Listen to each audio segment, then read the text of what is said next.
On the front page of the Nation newspaper, I have this headline: Senators, reps draw battle line with CBN over Naira notes. Then on the front page of the Blueprint newspaper, 7 days to January 31 CBN deadline. Tekena Pep, Okada riders reject old Naira notes. Then on the front page of Nigerian Tribune newspaper, old Naira notes, Emefiele says deadline stays. NAS wants July 31 new date. Then on the front page of this day newspaper, I have this headline: Emefiele forecloses extension of January 31 deadline for return of old bank notes. Then on the front page of the New Telegraph newspaper, currency change. NAS asks CBN to extend deadline by 6 months. Then on the front page of the Daily Asset newspaper, I have related headline: Hold Naira notes. Emefiele insists on January 31 deadline. Then I have another one on the front page of the Guardian newspaper, still on banknotes. CBN insists on January 31 deadline. Sean calls for extension. Then, lastly, on the front page of the Daily Trust newspaper, Buhari chairs 14-man committee as fuel scarcity worsens. Now, before we continue the review proper, let me introduce my guest, my regular guest on the program, Citizen Lolawe. You are welcome on the program this morning. Good morning. Yeah. Good morning, Nigerians, and thanks for having me. Yeah, thank you very much. You are welcome. Yeah, let's continue with the Punch newspaper. New Naira deadline. Kano, Ondo, Anambra depositors flood banks with old notes. Yeah, because of the deadline. Yeah. It's like I'm actually afraid. I think I'm on the same page with members of the National Assembly. Okay. I think I'm not sure that the 31st of January deadline is realistic. Okay. As we speak, I've not touched the new Naira note. I've seen it on the television. Okay. But I have not touched it. Okay. Which means I've not seen it physically. POS are still dispensing the old Naira notes. Yes. Bank are still issuing out the old Naira notes. So even when you deposit your old Naira notes with the bank, and you want to make a withdrawal, it's the same old Naira notes that you deposited that is being dispensed. So I don't think that's even for those of us in the urban centers. Yeah. Not to talk of people in riverine areas, uplands and remote areas where we do not have where banks, the banking organizations are not. They don't have branches. They don't have branches. Okay. They don't have. There's no any bank branch in Ora, Igbomina. In Ifedayo, the entire Ifedayo local government does not have a commercial bank. Yes, there are POS operators, but I just said that they are still dispensing the old Naira notes. In Ila, I'm not sure of the number of banks that are operating. So if everybody, so many local governments in Osun State, even most of the commercial banks in Osun State, how many of them are dispensing solely the new Naira notes? So I think for the Naira, the currency swap to be effective and meaningful to majority of Nigerians, it should be allowed to run to operate pari passu for a reasonable length of time. But to say that the old Naira notes will no longer be a legal tender by the 31st of January will be a serious issue. And that is why those who feel they can't afford to lose a couple. That's why they are flooding the commercial banks. I only hope that will not result in rise in criminal activities. So many people will capitalize on that. Some banks will capitalize on that and start introduce some corrupt practices, and then armed robbers can capitalize on that and decide to rob banks. I'm not sure that we have enough of the new currency in circulation. If it is enough, banks will still not be dispensing the old notes. POS operators, ATMs still dispensing the old naira notes. So how do we now have the in fact, I don't, so now people are trying to, let me just push out this money. This morning I was thinking, what will I use my old naira notes to buy? And then when I need money to do something before the deadline, the expiration of the deadline, what will I use? If I push out all the notes, the old notes that I have on me. Not to talk of people in the rural areas. It's not, and then this information, how to go about it, I'm not sure that it was properly planned. It's a good idea. It's a good idea. And I'm happy that Central Bank is saying that they have been able to, that at least the amount of money that had been deposited in the banks has risen to about 1 trillion. That's good. They are targeting 2 trillion. If they extend, they will get more than the 2 trillion ceiling that they are thinking of. So I think that that deadline should not stand.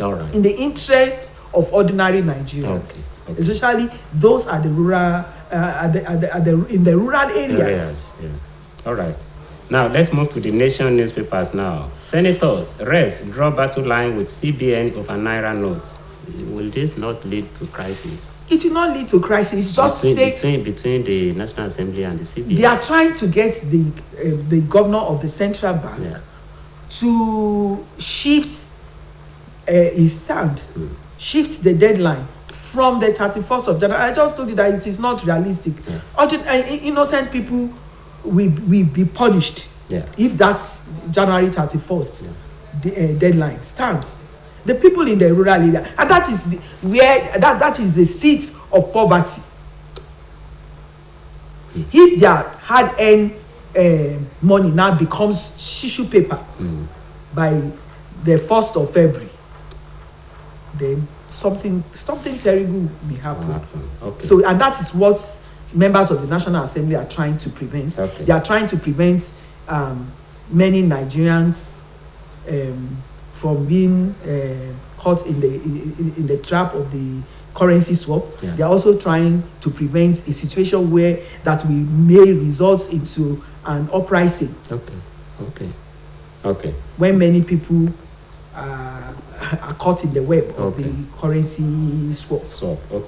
But here, Emefiele says deadline stays as National Assembly wants July 31 new date. They are appealing to him. I'm sure that he will succumb to the voice of reasoning.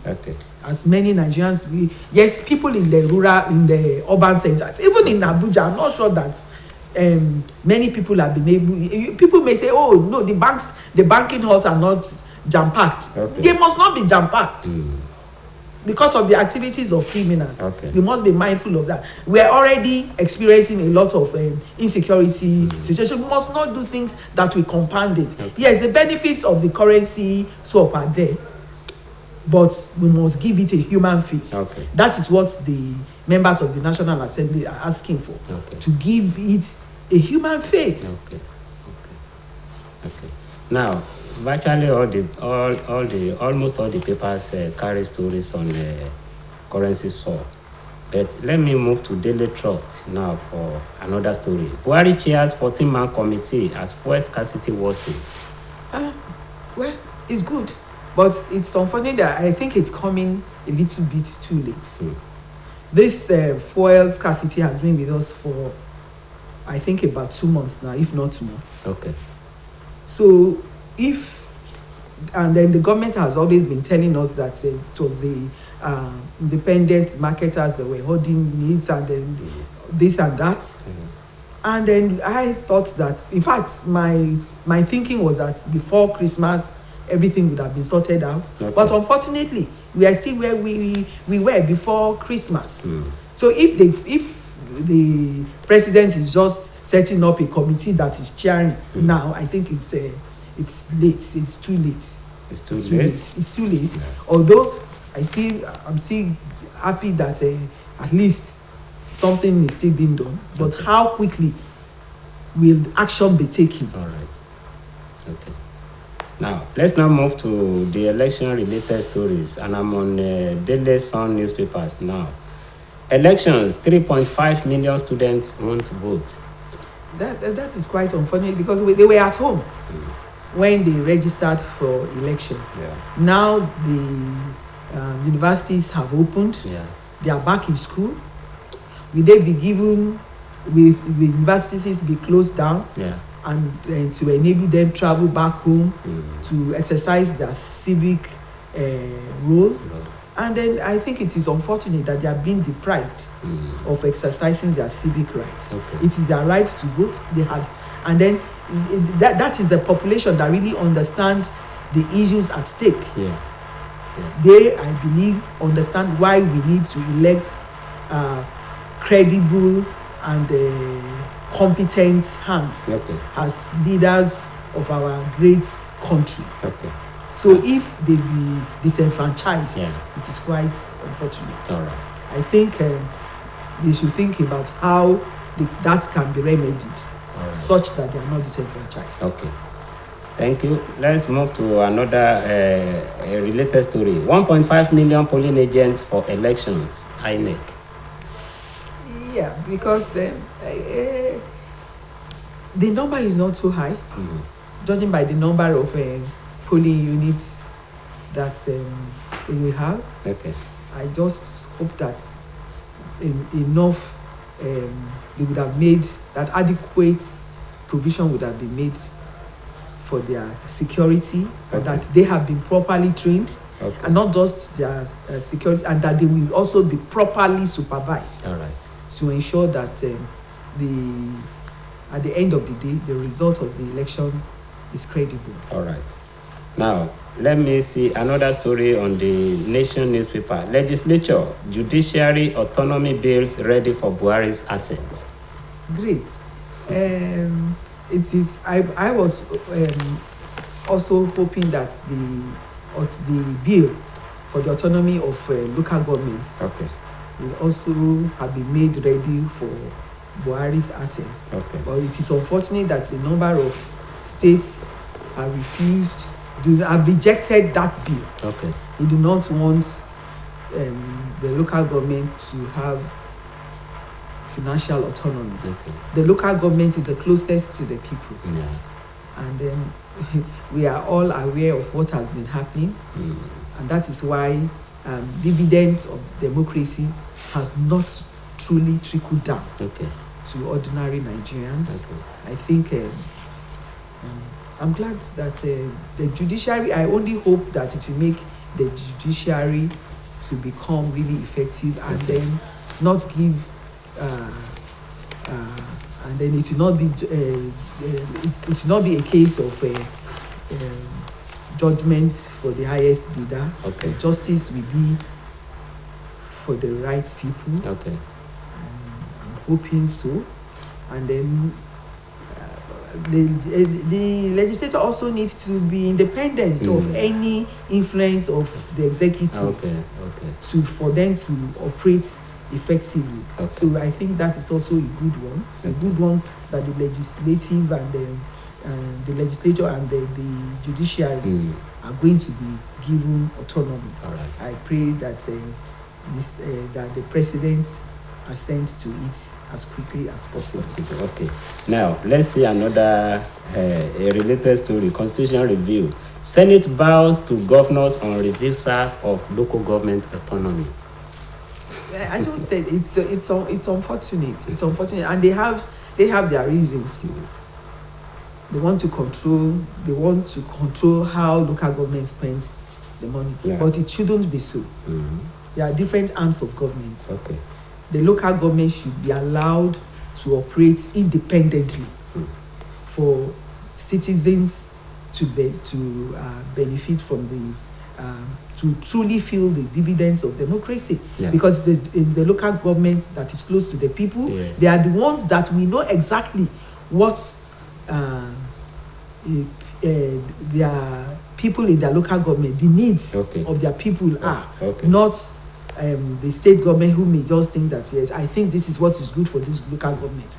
Local government administrators know what is good for the members, for the people in their local governments, because they live there and they are members of, they belong to that local government. They know exactly what the needs are, and they know that if the needs are not met, they are the ones that bear the brunt.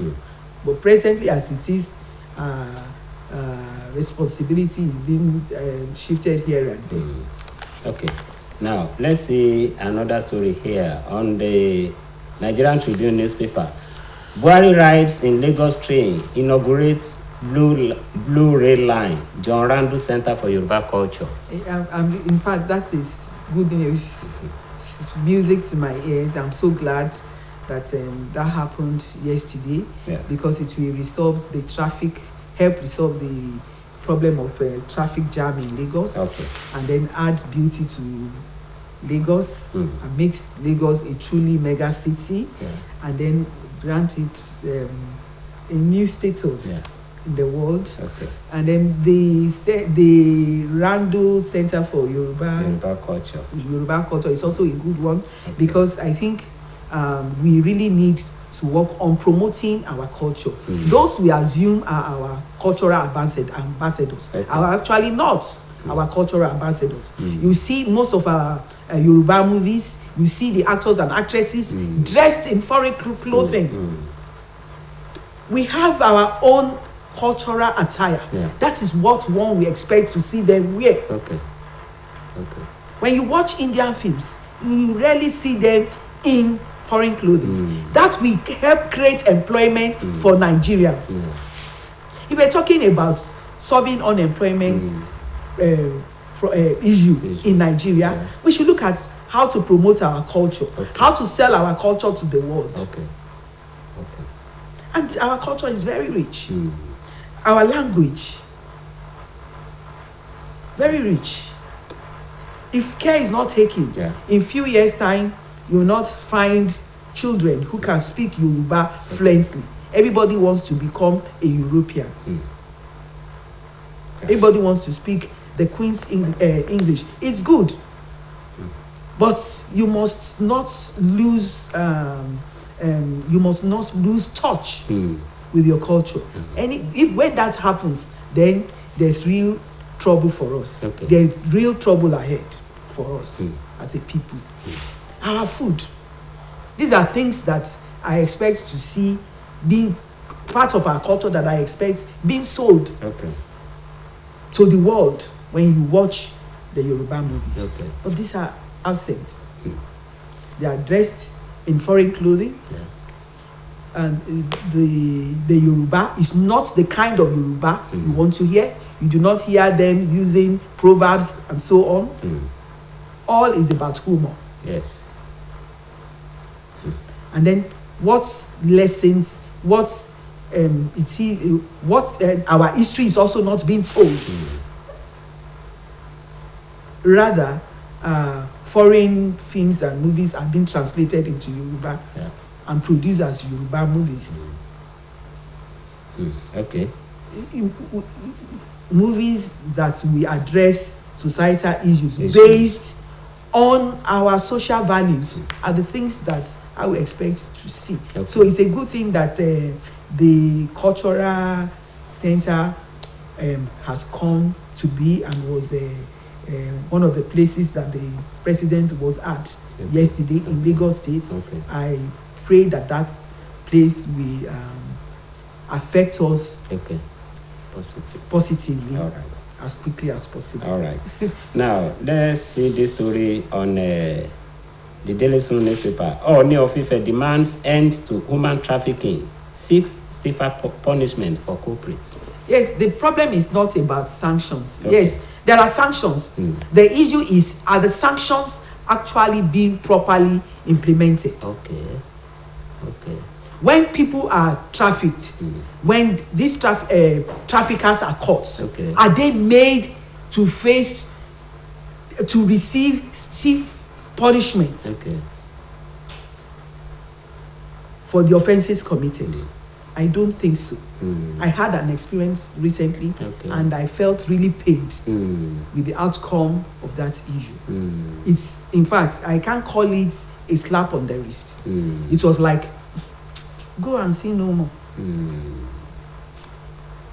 Quite painful. So it is not asking for stiffer punishment, but it should be about ensuring that the current punishments for those offenses are really implemented.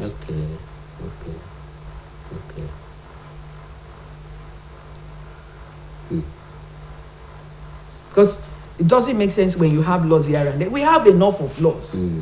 What we do not have is the political will to implement the laws, to bring about the desired change in the society. All right. Now, let's see another story here before we round it up. Above the nameplate of the Daily Sun newspaper, World Health Organization worries over fresh 170,000 COVID-19 cases. There is enough reason to worry. We know the number of Nigerians that we lost to COVID-19 in 2020. We know the number of very highly placed Nigerians that died as a result of COVID-19.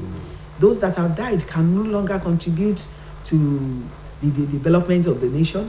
Those that were ill, for that period that they were ill, were unable to contribute meaningfully to the development of the country. Though during the lockdown, every Nigerian suffered, and what we lost in 2020, we are yet to recover. So we must not allow another one to happen. So it's enough reason to worry. But it is not just worrying, like worriers, but to act, be proactive, not reactive. What proactive measures are being taken to curtail the spread? If 170 cases have already been recorded, what is being put in place to ensure that that number does not increase? What is being done to ensure that COVID-19 is not imported into Nigeria? What is being done to ensure that there is no internal spread? By those, if 170 cases, 170,000 new cases in Nigeria or in the world? No, I think entire in the world. There's Nigeria should be concerned and worried because we do not have the financial muscle to fight the menace. If I know a number of cases have been reported in Nigeria, it's just that I do not know the exact number. But everybody should ensure that number does not increase.